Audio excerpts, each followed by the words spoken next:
Hello student, A1 study गुरु में आपका स्वागत है। A1 tuition centre Bariyarpur Sitamarhi. Bihar board class 10th का BTC मैथ का एक्सरसाइज 1.4 का क्वेश्चन नंबर 3 बताने जा रहे हैं।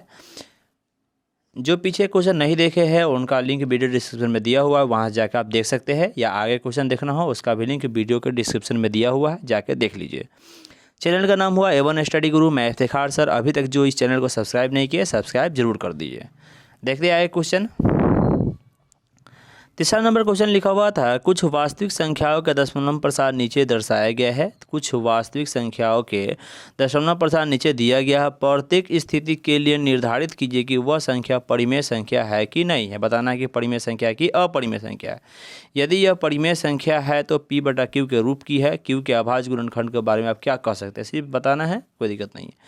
सवाल जो 1 नंबर में लिखा हुआ, क्या लिखा हुआ है, 43.123456789 पूछा गया ये परिमेय संख्या है कि अपरिमेय संख्या। हम यहाँ पर लिख दिए परिमेय संख्या। पहले समझिए परिमेय संख्या कैसे है। परिमेय संख्या का मतलब जो होता है वो रियल होता है, जो P/Q के रूप में आता है, या P/Q के रूप में हो या P/Q के रूप में लिख सकते हैं। मेरा क्या होता है, परिमेय संख्या होता है। अब यहाँ जो पॉइंट के बाद देख रहे हैं कि लिखा हुआ है 1 2 3 4 5 6 7 8 9, यहाँ तक ख़त्म हो गया है। जो संख्या पूरा ख़त्म हो जाता है वो क्या होता है, परिमेय संख्या होता है। परिमेय संख्या कैसे होता है, जैसे 43 पॉइंट लिखा हुआ है 1 2 3 4 5 6 7 8 9, पॉइंट उड़ाते तब बट्टा में आता है, जितना रहता है उतना जीरो देते नीचे में। यानी इस प्रकार देने से क्या होता है, P/Q के रूप में ये आ जाता है। P/Q के रूप में आ जाता है। यदि P/Q के रूप में आ गया तो क्या होगा, परिमेय संख्या होगा। यदि P/Q के रूप में नहीं आता तो मेरा क्या होता, अपरिमेय संख्या होता। अब इसको पॉइंट के रूप में समझिए कि पॉइंट के रूप में कब रहेगा, तो मान लिया भाग देके या बिना भाग दे कैसे समझेंगे परिमेय संख्या की अपरिमेय संख्या। ये तीनों क्वेश्चन बनाने से पहले कुछ 1-2 क्वेश्चन देख लीजिए। अगर मान लिया कहीं पर लिखा हुआ है 4.25, कहीं पर लिखा हुआ है 4.232323, इस पर क्वेश्चन है, डॉट डॉट दिया हुआ है। कहीं पर लिखा हुआ है 4.23 पर रेकनिंग, और कहीं कहीं पर लिखा रहता है 4.23572987, मतलब इस प्रकार रहता है, डॉट डॉट लगा रहता है। सारे सवाल को बनाने का तरीका देखिए। यदि पॉइंट के बाद पूरा खत्म हो गया तो ये परिमेय होगा। कौन संख्या हो जाएगा, ये परिमेय संख्या। पॉइंट के बाद पूरा क्या हो जाएगा, खत्म हो जाएगा तो परिमेय है। यदि पॉइंट के बाद एक ही जैसा संख्या रिपीट होगा, क्या होगा, एक ही जैसा संख्या रिपीट होगा, तो मेरा क्या हो जाएगा, ये एक ही जैसा संख्या रिपीट होगा तो भी परिमेय होगा। 2 कंडीशन परिमेय होगा। कौन कौन कंडीशन परिमेय होगा, यदि पॉइंट के बाद पूरा खत्म हो गया तो परिमेय है। पॉइंट के बाद एक ही जैसा संख्या रिपीट हो रहा है तो वो भी परिमेय है। लेकिन पॉइंट के बाद ना खत्म हो ना रिपीट हो, ये पॉइंट का मतलब होता है कि ना खत्म हो ना रिपीट हो। जैसे 2 3 5 7 गया, फिर 2 9 आया। अगर 2 3 तब ना समझते कि रिपीट हो रहा है। 2 के बाद फिर 9 आ गया। यहाँ 2 के बाद 3 5 था, यहाँ पर 2 के बाद 9 8 आ गया है।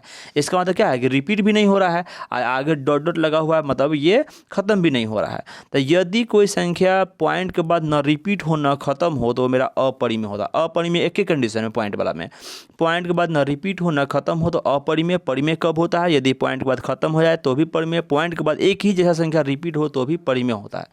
रेकरिंग का मतलब, कोई संख्या पर अगर रेकरिंग लगा हुआ है तो रेकरिंग का मतलब होता है कि वो संख्या रिपीट होने वाला है। रेकरिंग का मतलब क्या होता है, वही संख्या आगे रिपीट होने वाला था तो हम एक ही लिखकर रेकरिंग चढ़ा दिए है, तो भी वो परिमेय होता है। यानी इतना समझे, 3 प्रकार का, खत्म हो गया पूरा तो परिमेय है। यदि एक ही संख्या रिपीट होता दिखाई दे रहा है कि मतलब बार बार वही संख्या आ रहा तो भी परिमेय है। अगर कोई पर रेकरिंग लगा तो भी परिमेय है। अपरिमेय कब होगा, जब पॉइंट के बाद न संख्या रिपीट होगा और न खत्म होगा, यानी डॉट डॉट लगा हुआ, एक ही संख्या रिपीट भी नहीं हो रहा है, तो क्या हो जाएगा, वो अपरिमेय हो जाएगा।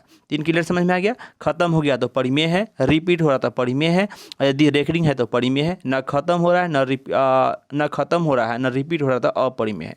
अब सारे सवाल को समझिए। 1 नंबर में क्या लिखा, 43.1234567 8 9, ये सब क्या हो जाएगा, परिमेय संख्या। क्या हो जाएगा, परिमेय। क्यों परिमेय हो, क्योंकि पूरा जाकर खत्म हो गया है। जब पूरा खत्म हो गया तो क्या हो गया, परिमेय हो गया। दूसरा नंबर क्या लिखा हुआ है, 0.120 1200 1200 124 को 0, इस प्रकार क्या है, डॉट डॉट गया है, इन्फिनिटी गया है। अब बताइए ये परिमेय क्या अपरिमेय, अभी समझाया है। देखिए पॉइंट के बाद 120 ठीक है, लेकिन 1200, अगर 120 120 120 120 आता तो मेरा परिमेय होता, क्या रिपीट माना जाता है। यहाँ रिपीट नहीं माना जा रहा। क्यों नहीं माना जा रहा है, क्योंकि 1-2-1-0 है, 1-2 बार 00, फिर 000, फिर 4 को 0, फिर आगे 5 को 0 6 को 0 7 को 0, इस पर आता रहेगा। यानी हमेशा बढ़ता रहेगा, एक जैसा संख्या रिपीट नहीं हो रहा है। कहीं 120 है, 1200 है, 12,000 है, 12,000 है, 1,20,000 है, फिर आगे आएगा तो 12 लाख आएगा, इस प्रकार आएगा आगे। तो मतलब क्या है कि रिपीट नहीं, एक जैसा संख्या आगे रिपीट नहीं हो रहा है। रिपीट नहीं हो रहा है और न खत्म हो रहा है, इन्फिनिटी का मतलब न खत्म हो रहा है, तो क्या हो जाएगा, ये अपरिमेय संख्या हो गया। अब देखिए 43.1 2 3 4 5 6 7 8 9 पर रेकरिंग लगा हुआ। रेकरिंग का मतलब क्या है कि यही संख्या आगे रिपीट होने वाला था। रेकरिंग वाला संख्या मेरा क्या होता है, परिमेय संख्या होता है। याद रहेगा ना कि जो संख्या खत्म हो गया वो परिमेय है, जो रेकरिंग है वो भी परिमेय है, जो रिपीट होगा वो भी परिमेय है, लेकिन जो इसको रिपीट एक जैसा ना हो वो मेरा क्या हो जाएगा, अपरिमेय हो जाएगा। और इसी कंसेप्ट को सीखने के लिए सवाल को दिया गया था। चलिए, थैंक यू देखने के लिए। अभी तक जो व्यक्ति सब्सक्राइब नहीं किया सब्सक्राइब कर दीजिए। पीछे क्वेश्चन या अगला कोई क्वेश्चन चैप्टर देखना चाहते हैं उसका लिंक वीडियो के डिस्क्रिप्शन में दिया हुआ, वहाँ जाके देख सकते हैं, या प्लेलिस्ट में चले जाइए, वहाँ पर सारा आपको चैप्टर का अलग अलग आपको प्लेलिस्ट बना हुआ है, चैप्टर बाय चैप्टर बना हुआ है, वहाँ जाके आप चैप्टर बाय चैप्टर आप देख सकते हैं, जिससे आपका सारा कन्फ्यूजन दूर हो सकता है। अभी तक जो व्यक्ति लाइक नहीं किए लाइक कर दीजिए, शेयर करें दोस्तों में, सब्सक्राइब कर दीजिए ताकि आपको अगला वीडियो मिल सके समय पर। और